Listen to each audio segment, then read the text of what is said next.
Vale do Paraíba, 1855. A noite caiu sobre a fazenda São Jerônimo, como um manto negro e sufocante. No segundo andar da casa grande, numa alcova iluminada apenas por velas tremulantes, Sinhá Clara de Vassouras observava o marido adormecer. Capitão Inácio Drummond tinha acabado de tomar seu vinho habitual. O mesmo vinho que bebia todas as noites, desde que chegara àquela fazenda 3 meses antes. Mas naquela noite específica, o vinho tinha um ingrediente a mais. E quando o sol nascesse sobre os cafezais da maior propriedade do Vale do Paraíba, o capitão Inácio Drummond nunca mais abriria os olhos. Oficialmente, seria registrado como morte súbita. Mas a verdade era muito mais sinistra. Se você gosta de histórias reais que revelam os segredos obscuros do Brasil imperial, se inscreva no canal. Porque o que você está prestes a descobrir sobre Sinhá Clara vai muito além de um simples assassinato. Para entender como uma mulher de 28 anos se tornou capaz de planejar friamente a morte do próprio marido, precisamos voltar no tempo. Clara de Vassouras não nasceu para ser submissa. Ela nasceu numa noite de tempestade, em 1827, filha única do coronel Joaquim de Vassouras, um dos homens mais ricos e temidos do Vale do Paraíba. Desde criança, Clara acompanhava o pai pela fazenda. Via como ele comandava os 400 escravos, como negociava sacas de café, como punia, como recompensava, como controlava cada centímetro daquelas 2.000 hectares de terra. O coronel não teve filhos homens, então ele fez de Clara o filho que nunca teve. Aos 12 anos, ela já sabia calcular o lucro de uma colheita. Aos 15, conhecia o nome de cada escravo, cada dívida, cada aliança política da região. Aos 18, quando sua mãe morreu de febre amarela, Clara assumiu a administração da Casa Grande ao lado do pai. E aos 23 anos, quando o velho coronel teve um derrame e ficou de cama por meses antes de morrer, foi Clara quem manteve a fazenda São Jerônimo funcionando. Foi Clara quem evitou que os credores tomassem tudo. Foi Clara quem garantiu que a colheita de café não se perdesse. Foi Clara quem descobriu que poder, verdadeiro poder, não vem de títulos ou sobrenomes. Vem de controle. Quando o coronel finalmente morreu em dezembro de 1854, Clara de Vassouras se tornou oficialmente a proprietária da fazenda São Jerônimo. Mas havia um problema que nem todo o café do mundo poderia resolver. Clara era mulher, solteira, sem irmãos, sem tios influentes, sem proteção masculina num mundo feito por homens e para homens. E os credores do coronel sabiam disso. 3 semanas depois do enterro, eles começaram a aparecer. Primeiro, o comendador Teles, dono de metade das terras vizinhas, exigindo o pagamento imediato de uma dívida de 15 contos de réis. Depois, o barão de Resende, querendo executar uma hipoteca que Clara nem sabia que existia. Eles não queriam o dinheiro, queriam a fazenda. Queriam quebrar aquela mulher jovem, bonita e arrogante, que ousava sentar-se à mesa de negócios como se fosse um homem. E foi nesse momento de desespero, quando Clara percebeu que perderia tudo o que seu pai construiu, que surgiu a solução. Uma solução com nome e sobrenome. Capitão Inácio Drummond. Inácio Drummond tinha 42 anos.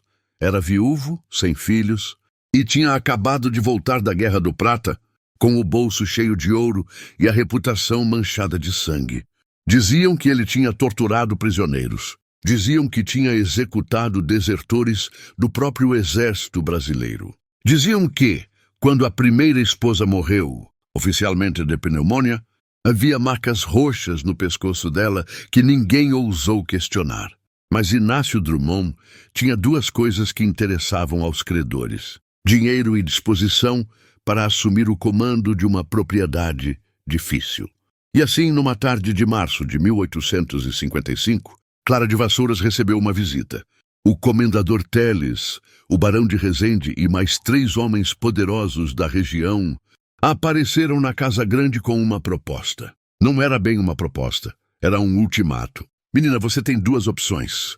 Casa com o capitão Drummond e mantém a fazenda na família. Ou a gente executa todas as dívidas do seu pai e você perde tudo.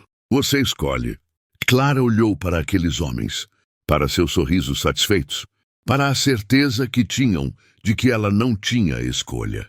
E pela primeira vez na vida, Clara de Vassouras fingiu ser exatamente o que eles esperavam que ela fosse. Frágil, assustada, submissa, ela baixou os olhos, torceu as mãos no colo e disse com voz trêmula: "Se é a vontade dos senhores, e se o capitão Drummond aceitar, eu me casarei." Eles saíram da casa grande convencidos de que tinham quebrado mais uma mulher arrogante. Mas quando Clara subiu para o quarto e fechou a porta, ela não chorou, não tremeu, não rezou. Clara de Vassouras olhou pela janela para os cafezais, que eram seus por direito de sangue, e começou a planejar. Histórias assim, de mulheres que desafiaram o poder. Num Brasil que não dava voz a elas, você encontra aqui no canal. Se inscreva para não perder nenhuma.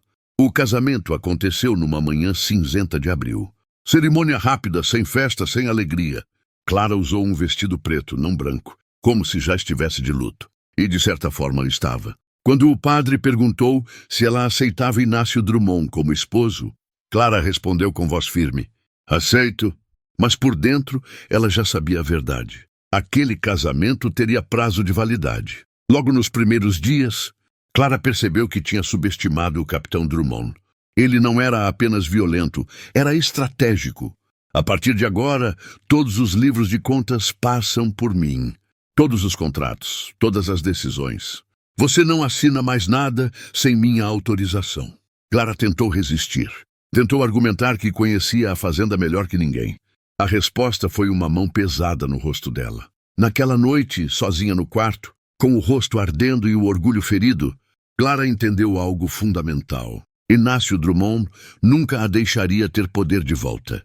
Ele não era um marido, era um usurpador. E usurpadores precisam ser eliminados. Mas Clara não era impulsiva. Ela era paciente, calculista. E ela tinha algo que o capitão Drummond jamais teria: lealdade. 3 homens. 3 homens que, por razões diferentes, eram absolutamente devotados a Clara de Vassouras. O primeiro era Tobias. Tobias era mulato, filho de uma escrava da Casa Grande, com um feitor português que tinha morrido de malária quando ele tinha 5 anos. O velho coronel, num raro momento de misericórdia, tinha alforriado Tobias e o feitor da fazenda, quando ele tinha apenas 22 anos. Agora, com 32, Tobias era o homem mais respeitado entre os escravos e o mais temido entre os feitores. Alto, forte, de olhos claros herdados do pai, ele controlava o trabalho nos cafezais com eficiência brutal. Mas havia algo que ninguém sabia. Tobias amava Clara de Vassouras há 10 anos. Desde que, aos 22, ele a viu pela primeira vez, galopando sozinha pelos cafezais, com os cabelos soltos ao vento, rindo de forma livre e selvagem. Ele nunca disse nada, nunca ousou. A distância entre eles era um abismo de pele, sangue e lei. Mas quando Clara precisava de algo, uma informação, um favor, um segredo guardado, Tobias estava sempre lá, silencioso, fiel, apaixonado. O segundo homem era Severino. Severino tinha 58 anos e era escravo desde que nasceu. Cozinheiro da Casa Grande. Ele tinha uma habilidade quase mágica para transformar ingredientes simples em banquetes dignos da corte. Mas Severino tinha outra habilidade, uma que poucos conheciam. Ele entendia de ervas, de raízes, de venenos. Quando Clara era criança, Severino a ensinou a reconhecer plantas medicinais. Mostrou quais curavam febres, quais acalmavam dores e quais matavam. Severino devia a vida a Clara. 3 anos antes, quando ele tinha adoecido gravemente, o velho coronel quis vendê-lo para um traficante de escravos velhos. Uma sentença de morte lenta e humilhante. Foi Clara quem cuidou dele, quem escondeu a doença do pai, quem garantiu que Severino se recuperasse em segredo. E desde então, Severino jurou a si mesmo que serviria Clara de Vassouras até o último dia de vida. Não importava o preço. O terceiro homem era Faustino. Faustino era capataz da fazenda. Branco, mais pobre, sem sobrenome importante, sem terras, sem futuro, além de servir quem pagasse melhor. Ele tinha 35 anos, cicatrizes no rosto de uma briga, que quase o matou. e uma lealdade inabalável ao velho coronel. Quando o coronel morreu, Faustino jurou proteger Clara. Não por amor romântico, mas por honra, por respeito. Por saber que Clara era a verdadeira herdeira daquelas terras. Faustino controlava os movimentos na fazenda. Sabia quem entrava, quem saía, quem falava o quê. Era os olhos e ouvidos de Clara. E quando Clara decidiu que o capitão Drummond precisava morrer, foi Faustino quem garantiu que ninguém descobriria. A decisão foi tomada numa noite de junho. 2 meses após o casamento, Clara estava sozinha na biblioteca da Casa Grande quando Tobias apareceu. Ele estava molhado de chuva, ofegante. Sinhá, eu preciso falar com a senhora. É urgente. Clara fechou o livro que fingia ler e olhou para ele. O capitão está vendendo os escravos mais velhos, 11 ao todo, sem a senhora saber. Ele já fechou negócio com um traficante de vassouras. Clara sentiu o sangue gelar. Vender os escravos velhos significava desmantelar a estrutura da fazenda. Significava perder o conhecimento acumulado de décadas. Significava destruir lealdades que o pai dela tinha levado anos para construir. Quando? Amanhã de manhã, o traficante chega ao amanhecer. Clara levantou-se, foi até a janela. Ficou olhando a chuva cair sobre os cafezais invisíveis na escuridão. Então, sem se virar, ela disse: Tobias, você me obedeceria em qualquer coisa que eu pedisse? Qualquer coisa, sinhá. Clara se virou lentamente. E olhando nos olhos dele, ela disse: Então eu preciso que você me ajude a matar meu marido. Se essa história está te prendendo, imagina as outras que temos aqui no canal. Se inscreva para continuar descobrindo os segredos obscuros do Brasil imperial. Tobias não hesitou. Não perguntou por quê. Não questionou a moralidade do pedido. Ele apenas disse: o que a sinhá precisa que eu faça. Nos dias seguintes, Clara reuniu seu pequeno exército. Primeiro, chamou Severino à biblioteca. A conversa foi breve. Severino, lembra daquela raiz que você me mostrou quando eu tinha 12 anos? Aquela que o senhor disse que era a mais perigosa de todas? A maniçoba brava, sinhazinha? Exatamente. Eu preciso dela. Severino olhou para Clara. Viu a determinação nos olhos dela. E entendeu tudo sem que mais nada precisasse ser dito. Quanto tempo a sinhá quer que demore? Precisa parecer natural, como se fosse um derrame ou uma parada do coração. Eu sei exatamente o que fazer.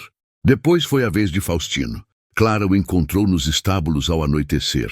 Faustino, eu preciso que você garanta que na noite que eu disser, ninguém entre ou saia da Casa Grande. Nenhum escravo, nenhum visitante, nenhuma testemunha. Faustino a olhou nos olhos. A sinhá vai fazer o que precisa ser feito? Vou recuperar o que é meu. Então a senhora pode contar comigo. O plano era simples, terrivelmente simples. Todas as noites, o capitão Drummond bebia vinho antes de dormir. Sempre o mesmo vinho, sempre servido por Severino. Durante 3 semanas, Clara e seus 3 aliados observaram a rotina do capitão. Ele subia para o quarto às 10 da noite, bebia o vinho, lia documentos da fazenda por meia hora e dormia. Clara escolheu a data com cuidado. Seria numa noite de lua nova, escura, sem testemunhas. A noite de 23 de agosto de 1855, exatamente 3 meses após o casamento. Naquela tarde, Clara estava estranhamente calma. Ela tomou café, conversou com as escravas domésticas. Até sorriu quando o capitão Drummond comentou que a colheita estava indo bem. Por fora, era a esposa submissa. Por dentro, ela estava contando as horas. Às 7 da noite, Severino começou a preparar o jantar. Ele trabalhou em silêncio, sozinho, como sempre. E quando chegou a hora de preparar o vinho do capitão, Severino respirou fundo. Pegou a garrafa de vinho do Porto que o capitão tanto gostava e adicionou 3 gotas de um líquido transparente, extraído da raiz da maniçoba brava. 3 gotas, suficiente para parar o coração de um homem em menos de 2 horas. Sem dor, sem convulsões, sem sinais visíveis. Como se ele simplesmente adormecesse para sempre. Às 10 da noite, como sempre, o capitão Drummond subiu para o quarto. Clara o seguiu. Ela se sentou na cadeira ao lado da janela, fingindo bordar. O capitão pegou a taça de vinho que Severino tinha deixado sobre a mesa. Cheirou. Clara prendeu a respiração. Então o capitão bebeu. Toda a taça.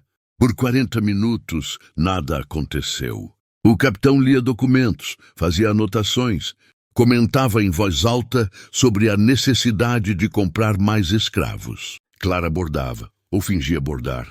Suas mãos tremiam levemente, mas seu rosto era uma máscara de serenidade. E então, às 10h53 da noite, o capitão soltou os papéis.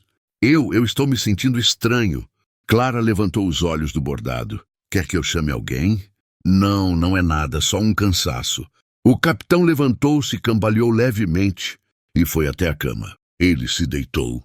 E então, a respiração dele começou a ficar cada vez mais lenta, mais fraca, mais espaçada. Clara se aproximou da cama, ficou observando. E às 11h12 da noite de 23 de agosto de 1855, o capitão Inácio Drummond deu seu último suspiro. Histórias reais, chocantes, que marcaram o Brasil. É isso que você encontra aqui. Se inscreva no canal para continuar essa jornada. Clara ficou parada ao lado da cama por longos minutos, observando o corpo imóvel. Não havia culpa em seus olhos, não havia arrependimento. Havia apenas alívio. E então, com movimentos calmos e controlados, ela foi até a porta, abriu e chamou com voz trêmula e assustada. Severino, Faustino, alguém, por favor! O capitão não está respondendo. Em minutos, a Casa Grande estava em tumulto. Severino chegou primeiro, tocou o pulso do capitão, olhou para Clara. Ele se foi, sim. Clara deixou as lágrimas correrem. Lágrimas verdadeiras, nascidas não de tristeza, mas de tensão liberada. Mas como? Ele estava bem. Estávamos conversando e ele apenas disse que estava cansado e... Faustino entrou no quarto, avaliou a cena. Deve ter sido o coração, sinhá. Homem forte, mas essas coisas acontecem sem aviso. Tobias apareceu na porta. Seus olhos encontraram os de Clara por um breve segundo. E então ele disse em voz alta para todos ouvirem. Vou mandar chamar o médico de Vassouras e o padre. O médico chegou ao amanhecer. Dr. Mariano Guedes, velho conhecido da família, subiu ao quarto onde o corpo do capitão ainda jazia. Examinou brevemente. Olhou para Clara, que estava sentada numa cadeira, pálida, com os olhos vermelhos. Parada cardíaca, senhora. Lamento muito. Essas tragédias súbitas não são incomuns em homens da idade dele. Clara assentiu, muda, e o médico assinou o atestado de óbito sem fazer mais perguntas. O enterro aconteceu 2 dias depois. Foi breve, poucas pessoas compareceram. O capitão não tinha família próxima, e poucos na região realmente gostavam dele. Clara vestiu luto completo. Chorou no momento certo. Aceitou condolências com a dignidade esperada de uma viúva. E quando voltou para a fazenda São Jerônimo, ela imediatamente convocou Faustino e mandou cancelar a venda dos escravos velhos. Recuperou todos os livros de contas. Reassumiu o controle total da propriedade. Clara de Vassouras tinha matado seu marido, e ninguém suspeitava de nada. Ou pelo menos era isso que ela pensava. 3 semanas após o enterro, uma carruagem desconhecida chegou à fazenda. Dela desceu um homem alto, magro, de cerca de 40 anos, vestindo terno preto impecável e cartola. Bom dia, meu nome é Dr. Augusto Meireles. Sou investigador da Corte Imperial. Gostaria de falar com a senhora Clara de Vassouras. Clara recebeu o homem na sala de visitas. Por fora, calma. Por dentro, o coração disparado. Senhora, lamento incomodá-la em seu luto, mas recebi uma carta anônima sugerindo que a morte de seu marido merece uma investigação mais aprofundada. Clara não demonstrou medo. Ela inclinou a cabeça levemente, como se estivesse confusa. Uma carta anônima, doutor? Que tipo de acusação seria essa? A carta sugere que o capitão Drummond pode ter sido envenenado. O mundo pareceu parar ao redor de Clara, mas ela não tremeu, não desviou o olhar. Em vez disso, ela fez algo inesperado. Sorriu. Envenenado? Dr. Meireles. Meu marido foi examinado pelo Dr. Guedes, um médico respeitável. A causa da morte foi parada cardíaca. Se alguém está espalhando calúnias contra mim, sugiro que o senhor investigue quem tem interesse em difamar meu nome. O investigador a estudou em silêncio. E então disse, a senhora sabe que esta não é a primeira morte súbita em sua família, não sabe? Seu primeiro noivo, Leandro Costa, morreu 3 semanas antes do casamento. Causa oficial, envenenamento alimentar. Seu segundo pretendente, o comendador Álvares, morreu 6 meses depois de ter pedido sua mão. causa oficial, febre misteriosa. E agora seu marido, 3 meses de casamento, parada cardíaca súbita. A senhora não acha isso no mínimo suspeito? Essa história está longe de terminar. Se você quer saber o desfecho, continue aqui no canal. Se inscreva para não perder. Clara de Vassouras olhou para o investigador da corte e, pela primeira vez em semanas, sentiu medo de verdade. Porque o Dr. Augusto Meireles estava certo. Havia outras mortes. E Clara tinha sido responsável por todas elas. Leandro Costa tinha sido o primeiro. Clara tinha 22 anos quando o pai arranjou o casamento. Leandro era filho de um barão rico, bonito, educado na Europa. Mas era também violento. No noivado, quando estavam a sós, ele a beijou à força, a agarrou, a machucou. E quando ela tentou se afastar, ele disse: "Quando nos casarmos, você vai aprender seu lugar." 3 semanas depois, durante um jantar na casa dos Costa, Leandro comeu ostras trazidas do rio e começou a passar mal. Vômitos, convulsões. Morreu antes do amanhecer. Ninguém nunca descobriu que Clara tinha pagado a um escravo da cozinha para adicionar ervas venenosas à conserva das ostras.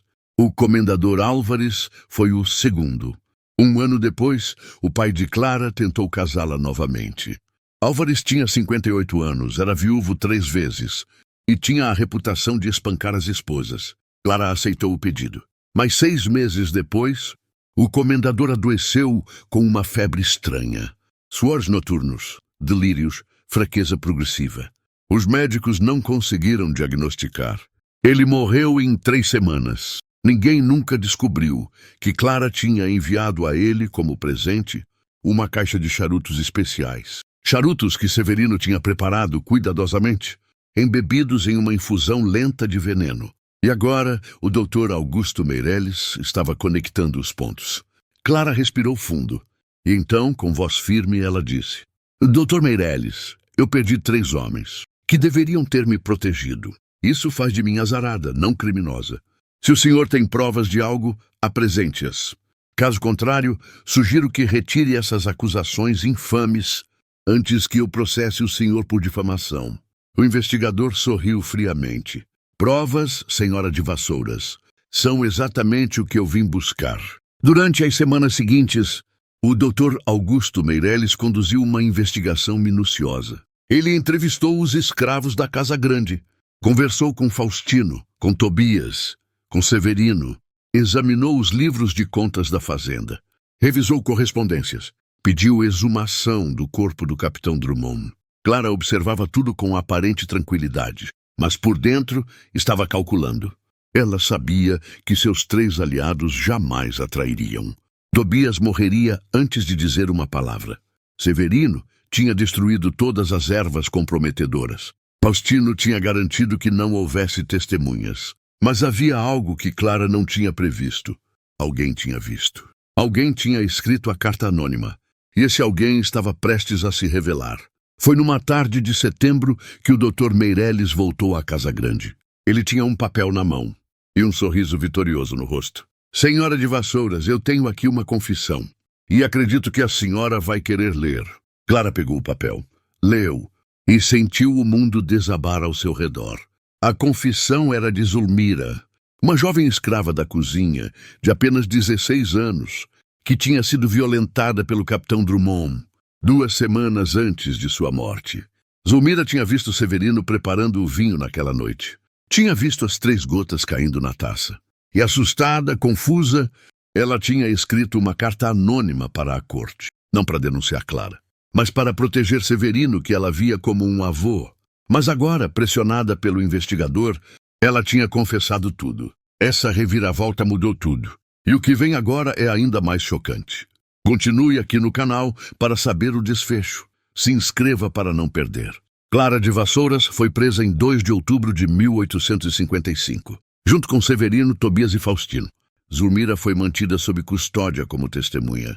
O julgamento se tornou o evento mais comentado do Vale do Paraíba. Pela primeira vez, uma sinhá rica e poderosa estava sendo acusada de assassinar o próprio marido. E não apenas o marido. O promotor da corte exigiu a exumação dos corpos de Leandro Costa e do comendador Álvares.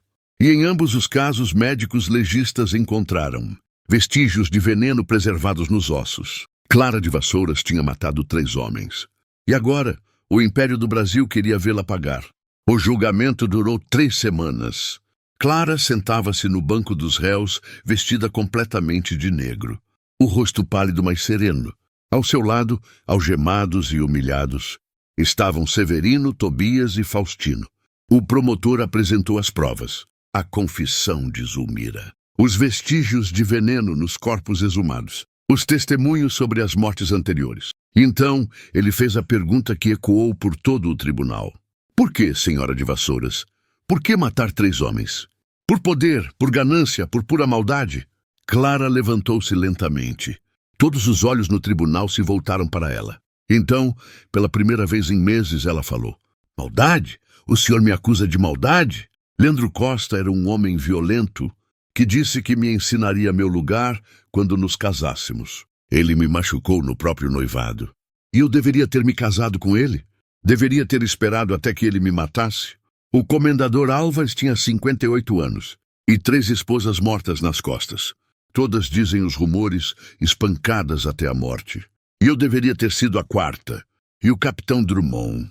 O capitão Drummond estava vendendo meus escravos, roubando minha herança, me batendo quando eu ousava contestá-lo.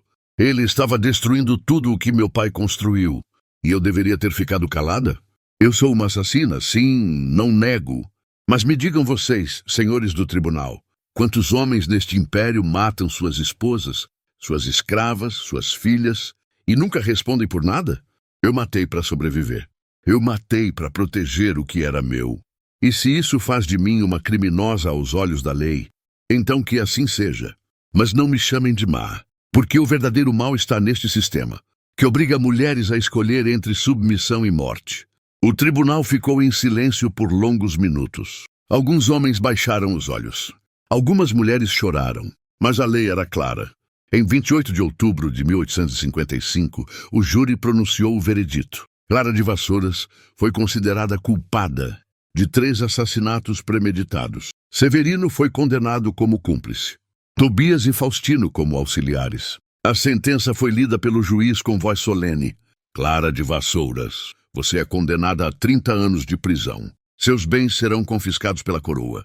Seus cúmplices serão vendidos como escravos para fazendas distantes, onde não possam causar mais danos. Clara não chorou, não suplicou. Ela apenas olhou para Tobias, Severino e Faustino e sussurrou baixinho. Obrigada por tudo. Clara de Vassouras foi levada para uma prisão no Rio de Janeiro. Ela nunca mais viu a fazenda São Jerônimo. Nunca mais sentiu o cheiro dos cafezais. Severino foi vendido para uma fazenda no interior de Minas Gerais, onde morreu 2 anos depois de pneumonia. Tobias foi enviado para o Maranhão. Ninguém nunca soube o que aconteceu com ele. Faustino conseguiu fugir durante o transporte. Dizem que ele cruzou a fronteira e viveu o resto dos dias no Uruguai. Zulmira, a jovem escrava que testemunhou, foi alforriada por ordem da corte como recompensa. Ela se mudou para São Paulo e nunca mais falou sobre o caso. A fazenda São Jerônimo foi confiscada e leiloada. Os 400 escravos foram dispersos. Os cafezais continuaram produzindo, mas sob outros donos. E Clara de Vassouras, cumpriu 15 anos de sua sentença. Em 1870, com 43 anos, doente e frágil, ela recebeu um perdão parcial de Dom Pedro II, dizem que a pedido de algumas damas da corte, que se comoveram com sua história. Ela foi libertada, mas não tinha para onde ir. Sem família, sem dinheiro, sem propriedades. Clara viveu seus últimos anos numa pequena pensão no Rio de Janeiro, sustentada pela caridade de antigas conhecidas. Ela morreu em 1878, aos 51 anos, sozinha, esquecida. Mas sua história nunca foi esquecida. Porque Clara de Vassouras não foi apenas uma assassina. Ela foi uma mulher que se recusou a ser vítima, num mundo feito para destruí-la. Ela foi uma mulher que escolheu o poder, mesmo que isso significasse sangue em suas mãos. E até hoje, mais de 150 anos depois, sua história continua provocando a mesma pergunta. Ela foi uma vilã? Ou foi uma sobrevivente num sistema que não deixava outra escolha? A resposta, talvez nunca saberemos. Esta foi a história de Clara de Vassouras, a sinhá que mandou matar o próprio marido. Se histórias como essa te fascinam, se inscreva no canal. Temos muitas outras histórias esquecidas do Brasil esperando para serem contadas. Deixe seu comentário. Clara foi vilã ou vítima? E não esqueça de ativar o sininho para não perder o próximo vídeo.